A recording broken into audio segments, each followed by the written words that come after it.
Well, that's rare. It's actually a little colder inside the shed here than it is outside.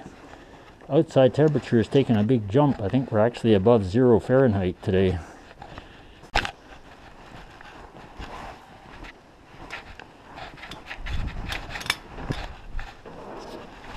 Just looking at a few of the differences between the 52 and 53 Mercuries.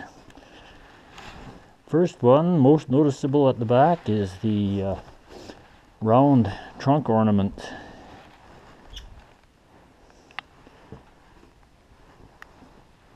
This, I don't know if it's unique to the 52 or 53. In fact, this is the only car I can recall seeing with the automatic emblem on the trunk.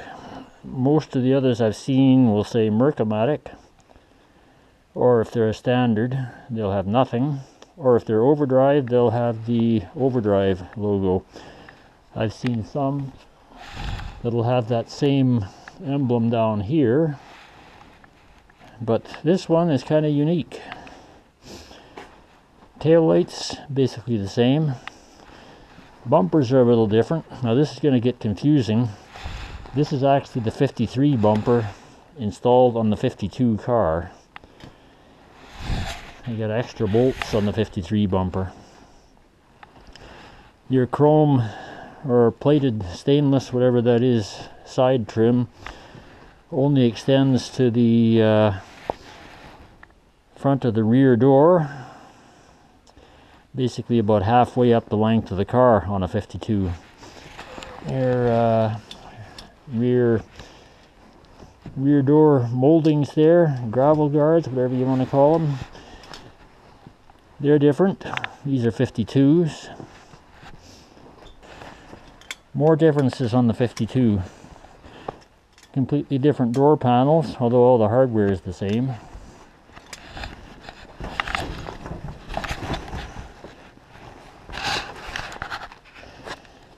Dash the same, except the color. That inset panel there is gray, or yeah, pretty much gray on the 52.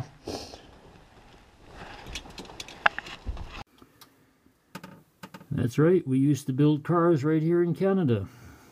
Ford Motor Company of Canada Limited. Windsor, Ontario. They built a lot of Fords, Mercurys, and I won't even get into the Monarchs and Meteors, but they built a few of them too.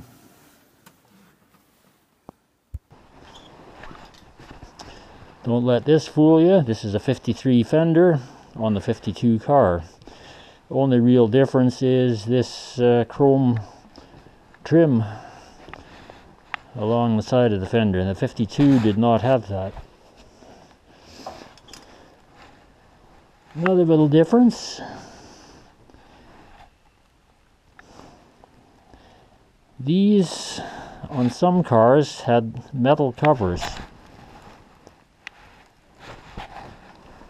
You'll notice this one does not have any holes for the mounting bolts or screws, so I'm assuming the 52 never had those covers.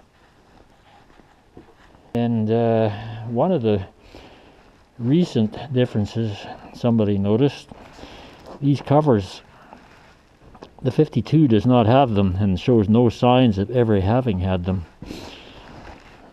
These are covers for the junction blocks where your headlight and park light wiring plugs into. So there's one, these mitts are kind of clumsy, but it's cold.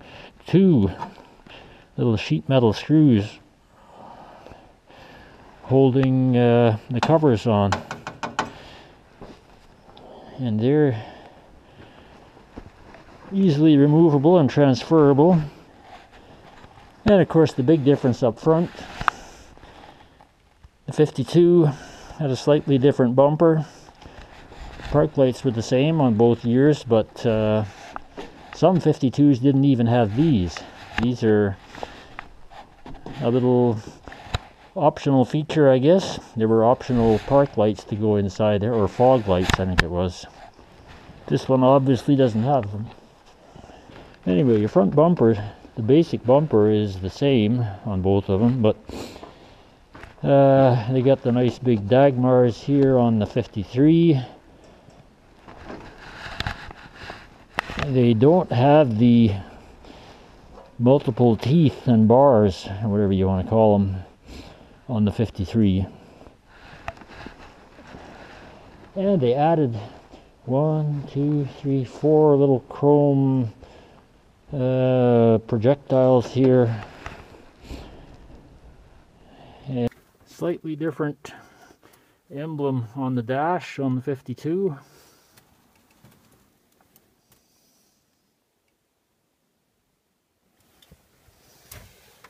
Other than that, not too much. That sun visor, I have no idea if it's a factory option or a later custom installed accessory, but it's been on the car as long as I've known it.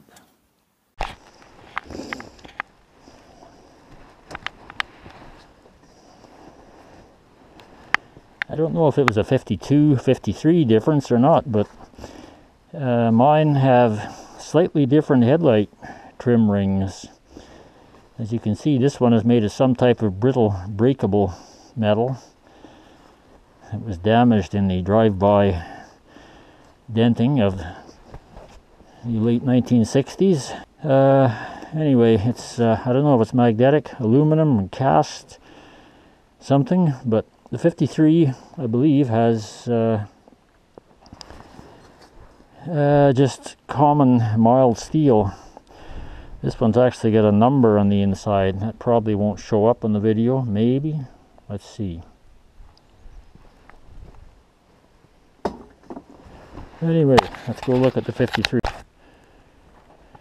Okay, here's our 53. First thing you'll notice, totally different trunk ornament. The lid is identical, but they went with a little more ornate and elaborate chunk of chrome there. Your lock would be there. Unfortunately, this one appears to have been damaged. No doubt it got locked shut, or the key broke off or something, and somebody used a pry bar to get it out.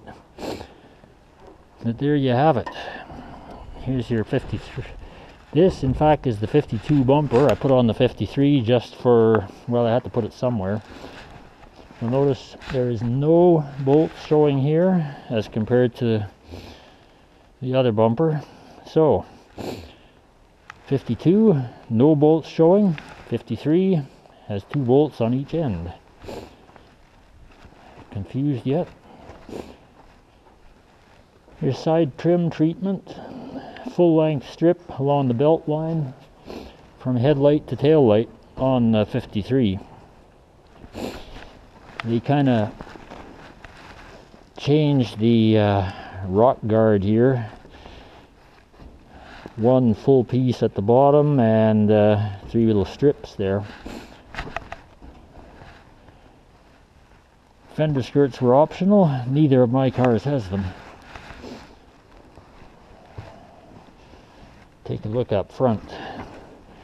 You'll notice the missing fender on the 53 is now on the 52. Headlight rings I mentioned.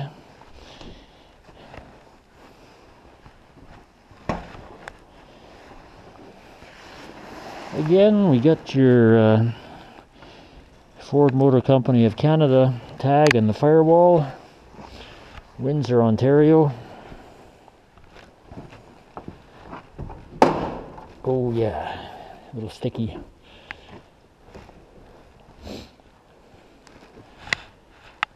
Your 53. Most old Ford guys will know that 53 was the golden anniversary, I guess, for the Ford Motor Company. 50 years old. They actually had a commemorative emblem of some sort on the dash there on the 53s.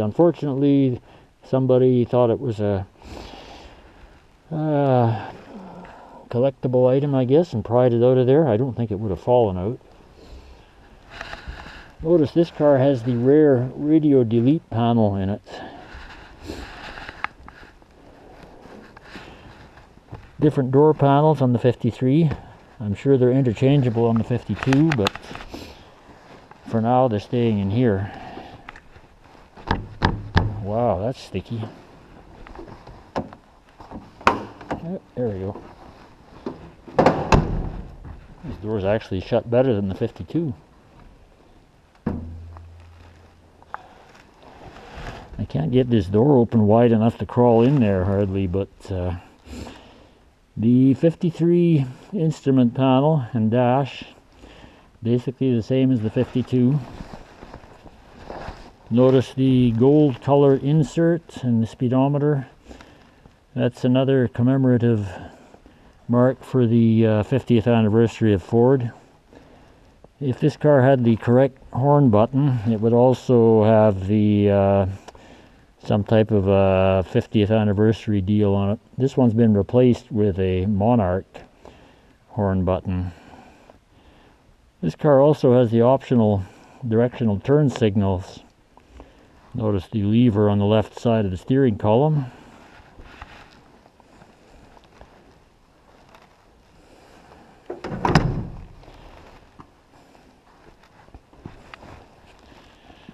Also had the optional two-tone paint, green and white. Other than that, your trim on the C-pillar, same deal both years. Somebody has replaced the original 15-inch wheels with 14s. Taillights, housings, lenses, all identical between the 2 years. Gas tanks, interchangeable, but I don't have one good one between them. This one was half decent, but there was an unfortunate incident at some point in its life, and that tank has pretty much had it. Last license plate, 1969. Ironically, the same year my 52 was retired. So there you go. I don't know if I missed anything or not, but it's getting a little bit cool out here in the Great White North.